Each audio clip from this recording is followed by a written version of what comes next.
So these videos really are to promote my course, and with this chap, this is the sort of end product.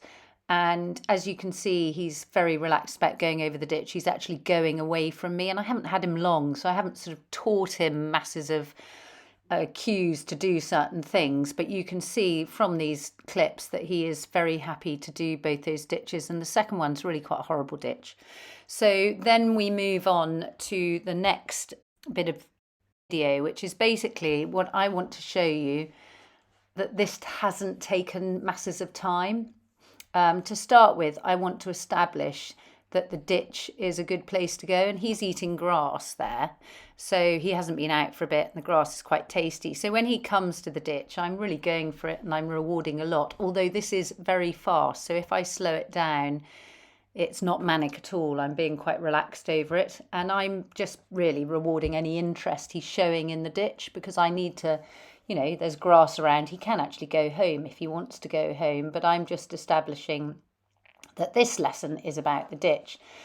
And the training is over 3 days that you're going to see. The beginning bit was the 4th day, just because I felt that the video wasn't sort of fun enough, so I added a bit. But and I should think overall the amount of training he's had doing these ditches is probably maximum of about an hour, maybe less. And so if you think of your horse that's having trouble with a ditch and you can't get it over, this hour is really quite valuable hour for this horse's training.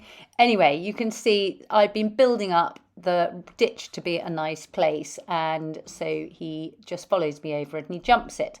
So the next day I come out and I reward him for coming up to the ditch.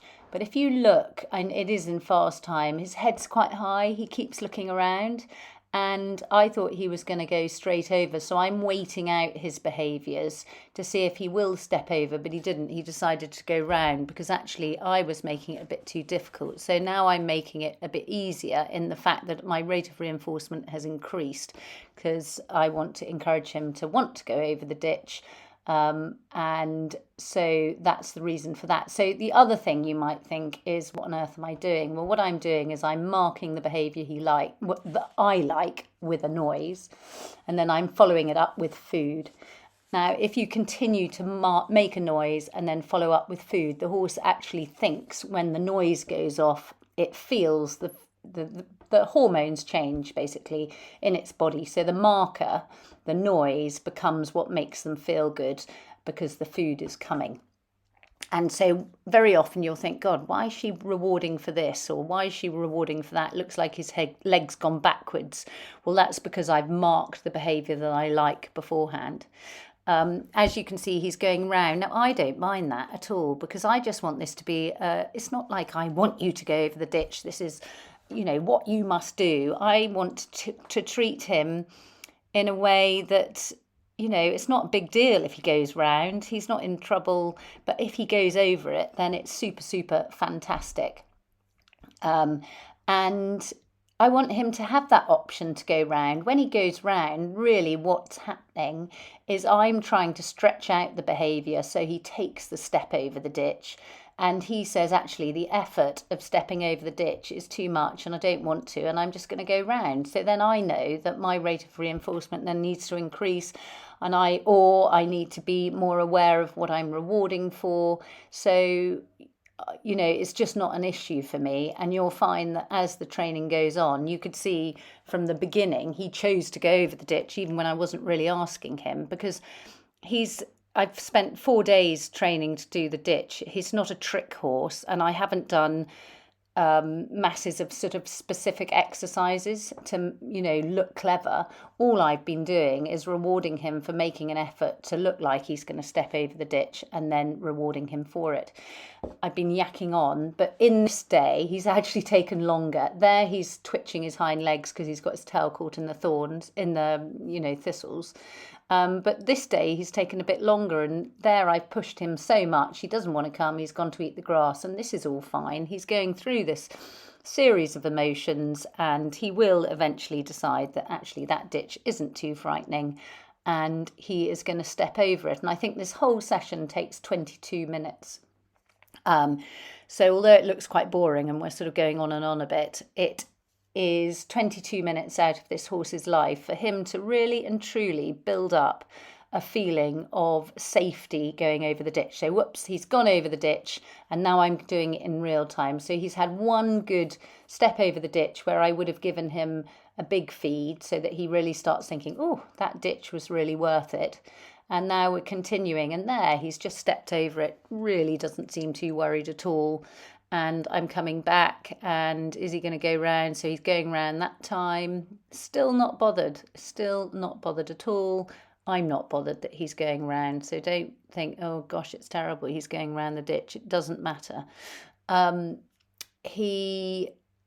When you're riding them, I love it when they do a big leap over a ditch. But when they're doing a big leap over a ditch, it's because they're a bit worried about the ditch. I love the feeling of a horse leaping over a ditch.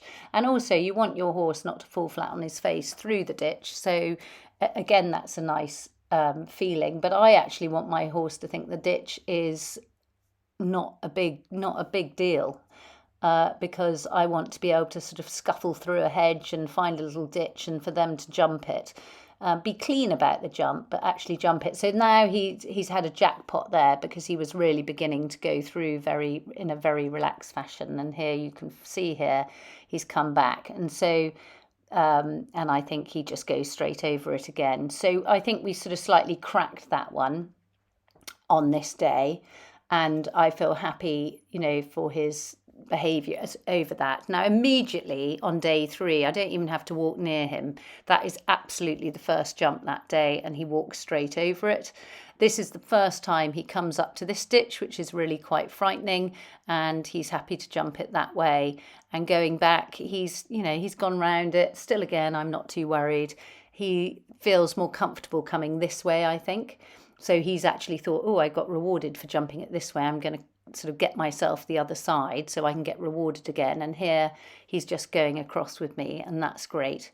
And then we'll go on and do another ditch here. Now, the only comment I would make about this day 3, is he's a little bit food guardy. So he's looking a bit grumpy about getting the food off me. And that's a really important part of the training. I would then go back and train him with lower value food and do some quiet stuff and not sort of jazz him up too much. And this is my daughter on a young pony who's actually quite a spooky pony, who's been trained that way, doing a really nasty ditch for the first time. And that was the reaction. So yeah, I hope I'm not preaching to people. I sort of drone on, and I find it really difficult with these voiceovers, so I have to do it in one take and see what happens. Anyway, hope you all enjoy it. Thank you.